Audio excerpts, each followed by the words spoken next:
이번 시간은 게임 미케닉에 대해서 하겠습니다. 게임 미케닉은 이제 게임의 4대 요소를 얘기할 때 미학, 그러니까 겉에 보기 좋은 그런 거죠. 미학이 그림일 수도 있고 뮤직일 수도 있고 그렇습니다. 그 다음에 스토리, 게임의 스토리가 있어야 되고, 그 다음에 테크놀로지는 이제 게임 기술이죠.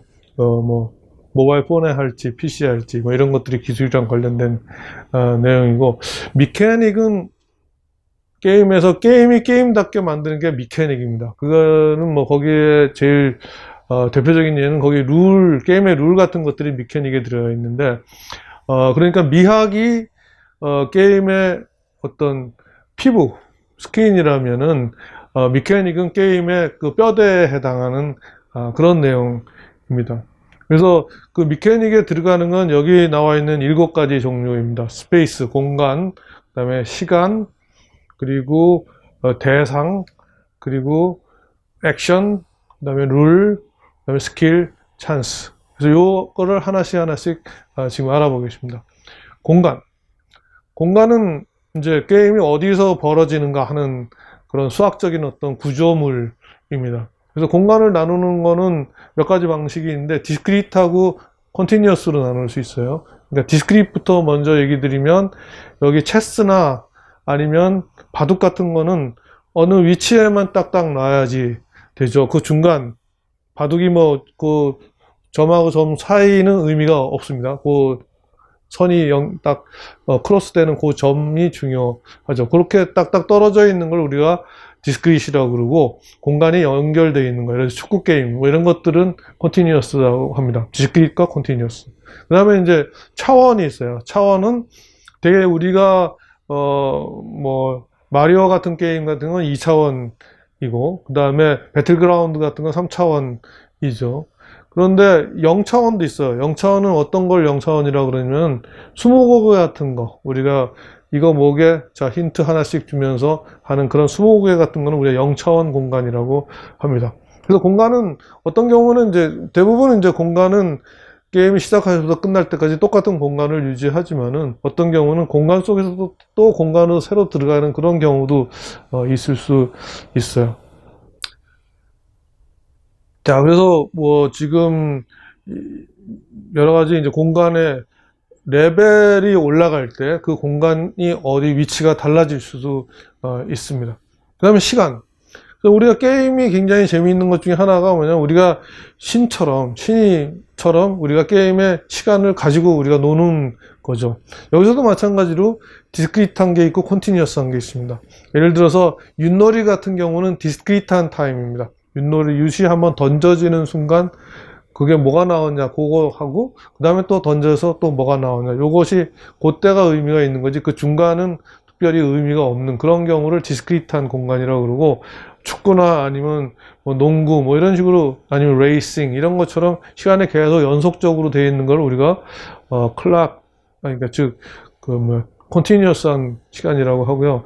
그 컨트롤하는 시간은 길이는 굉장히 다를 수 있습니다. 예를 들어서 대표적으로 기간이 제일 긴 거는 우리가 문명이라는 게임이 대표적으로 시간이 길죠. 몇천 년에 걸쳐서 일어날 수도 있는 그런 시간일 수 있습니다.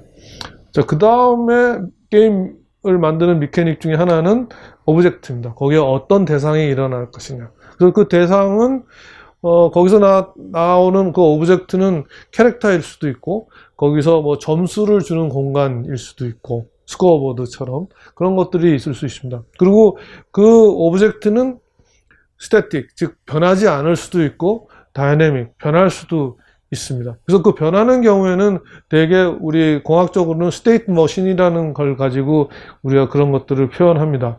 그러니까 예를 들어서 지금 여기 팩맨 같은 경우에는 거기서 쫓아오는 유령이 어떤 상태가 있죠. 여러 가지 상태가 있습니다. 뭐 빨간 상태가 있고, 하늘색 상태가 있고, 흰 상태가 있고, 그리고 그 상태에 따라서 계속 움직이게, 그 어떤 움직임이, 그 유령의 움직임에 대한 유령의 능력 같은 것들이 달라지게 됩니다. 근데 그 능력 같은 것, 그러니까 어떤 오브젝트가 가지고 있는 속성은 어트리뷰트라고 합니다. 그래서 예를 들어서 우리가 영웅인 경우에는 영웅이 뭐 칼을 잘 쓰냐 총을 잘 쓰냐, 그 다음에 에너지는 얼마냐, 뭐 이렇게 해서 그 영웅을 표현하는 그런 여러 가지 요소들을 우리가 어트리뷰트라고 합니다. 그래서 우리가 하나의 대상을 표현하는 데는 어트리뷰트가 있고 그 어트리뷰트의 조합이 어떻게 되는가 하는 것을 우리가 스테이트로 표현하게 됩니다.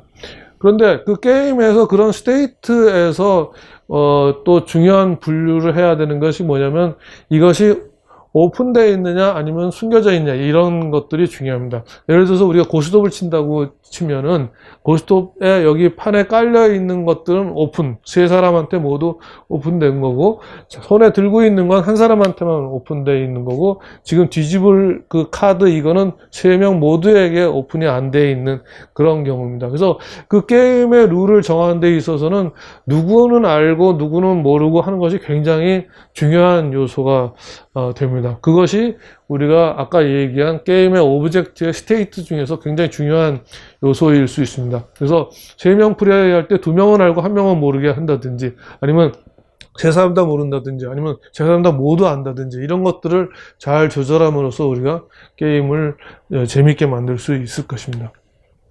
자, 그 다음에는 그 어트리뷰트, 아니, 그 오브젝트의 움직임, 오브젝트가 명사라면 그 오브젝트의 동사에 해당하는 것을 우리가 액션이라고 합니다. 행위가 일어나는 거죠.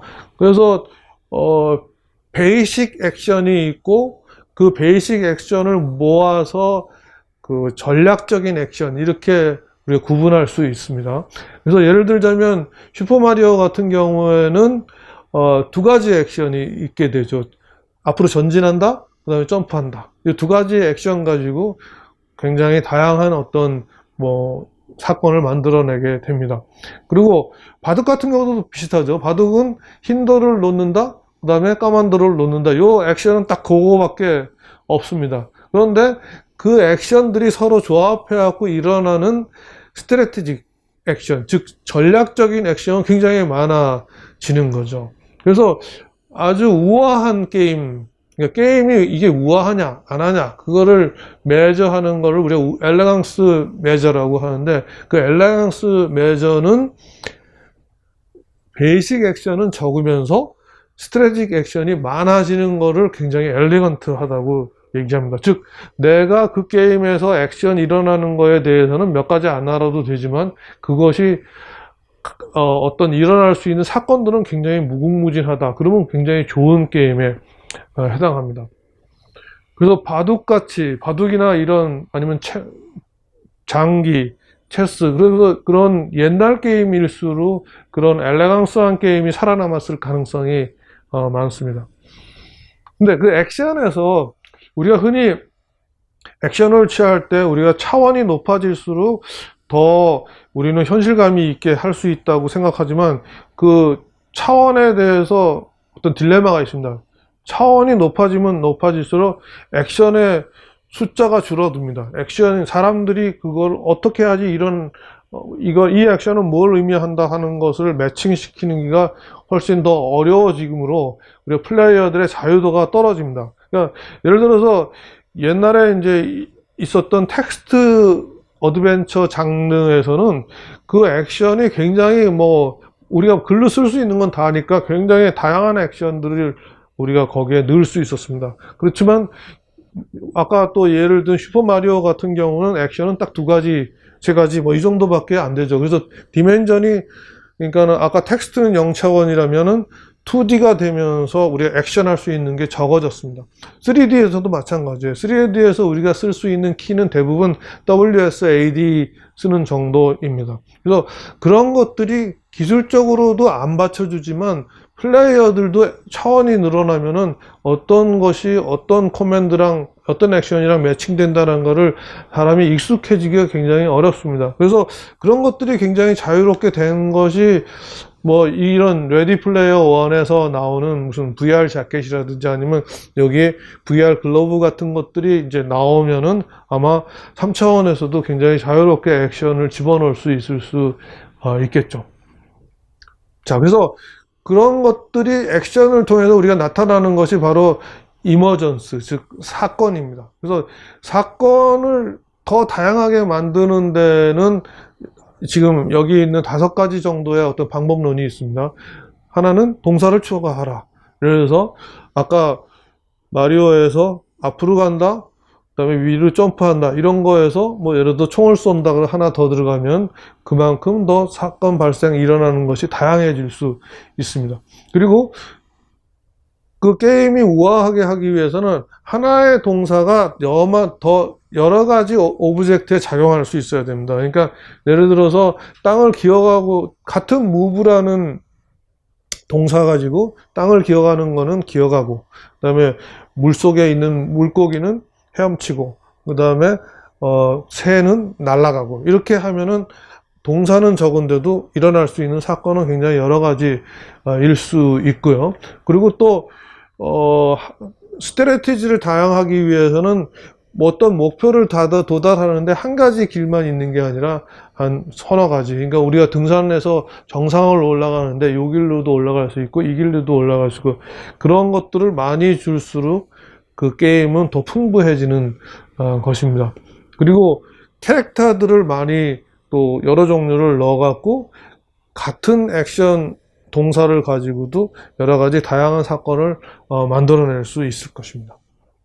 그 다음에 제한 조건을 바꾸는 경우도 있습니다. 그러니까는 지금 네가 레벨이 이 정도일 때는 그 액션을 취했을 때는 이런 현상이 일어난다. 그래서 그 레벨이나 스테이터스에 따라서 액션이 미치는 영향이 달라지게 할 수도 있습니다.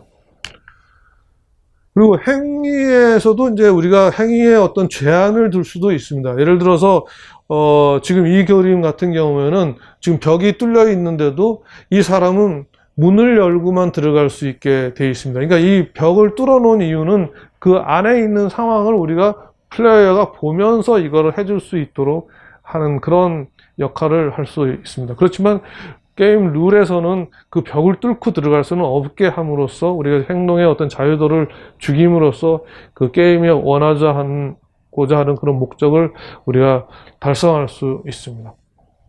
그 다음에 이제 또 어떤 게임에서는 그 어떤 액션 자체를 자기가 정의하게 하는 그런 게임도 있을 수 있습니다. 요즘에 바바인가요? 그 게임에서는 액션을 서로 막 움직이고 다른 아이템한테 액션을 넘겨주고 함으로써 새로운 룰을 만들어가는 그런 게임들도 지금 있습니다.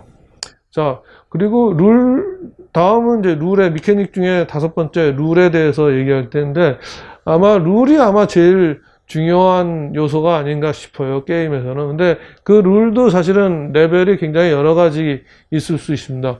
펀더멘셜 룰은 뭐 예를 들어서 어떤 주사위 게임에서는 플레이어는 주사위를 던지고 게임 머니를 얻는다, 이 정도의 룰이고, 그 다음에 오퍼레이셔널 룰에서는 그래서 어떤 지점을 거쳐서 어디까지 간다, 이런 것들이 오퍼레이션 룰에 들어가고, 비헤비어럴 룰에서는 매너 같은 것들이 이제 비헤비어럴 룰입니다. 뭐 욕을 하지 않는다든지 아니면 상대방을 방해하지 않는지, 이거는 꼭 지킬 필요는 없지만 게임십, 즉 뭐 플레이어십처럼 스포츠맨십처럼 그런 게임을 하는 사람이면 누구나 지켜야 되는 그런 룰, 그런 것들은 행위로 정해져 있지는 않지만 윤리적으로 정해져 있는 그런 룰도 있고, 그다음에 리튼 룰은 매뉴얼에 적혀져 있는 룰을 얘기하고요.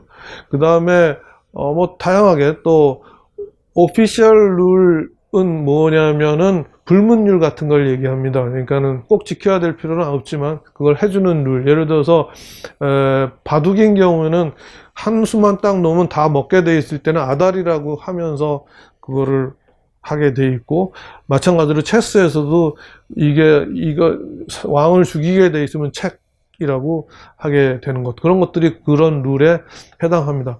그 다음에 애드버서리 룰은 뭐냐면 전략적인 규칙을 얘기합니다. 예를 들자면 야구 시합을 할 때 노아웃의 포볼로 나갔을 경우에는 그 다음 사람은 대부분 번트를 댄다, 이런 것들이 그런 거는 경험에서 나오는 그런 룰이 있을 수 있습니다.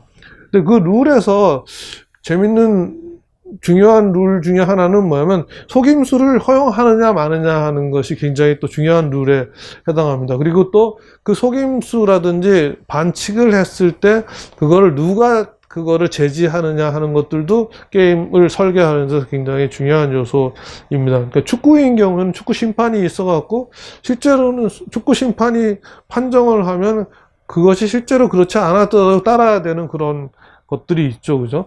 그래서 대부분 컴퓨터 게임에서는 컴퓨터 자체가 그런 것들을 관장해 주게 되죠. 룰을 어겼는지 안 어겼는지. 그리고 우리가 어떤 게임에서 그 속임수가 허용되지 않았는데 누가 속인다 그러면 그 게임이 싫어지죠. 그러니까 예를 들어서 지금 여기 나와 있는 것처럼 지금 투명 안경이라는 게 있어 갖고 그 포커를 하는데 상대방 패가 내가 다 보인다. 그러면 그런 거를 몰랐을 때는 플레이를 하지만 그런 것이 이루어지고 있다는 걸 눈치채고 나면 완전히 그 게임은 이제 없는 그런 것처럼 게임이 재미가 없어지는 거죠. 근데 같은 게임인데도 어떤 경우에는 속임수를 허용함으로써 또 재미있는 경우도 있습니다. 그러니까 누가 잘 속이느냐, 그래갖고 바보를 만드느냐 하는 것이 자체가 목표인 그런 게임도 있을 수 있습니다. 자, 여기까지 우리 미케닉에 대해서 5가지를 알아봤고 나머지는 다음 시간에 하겠습니다.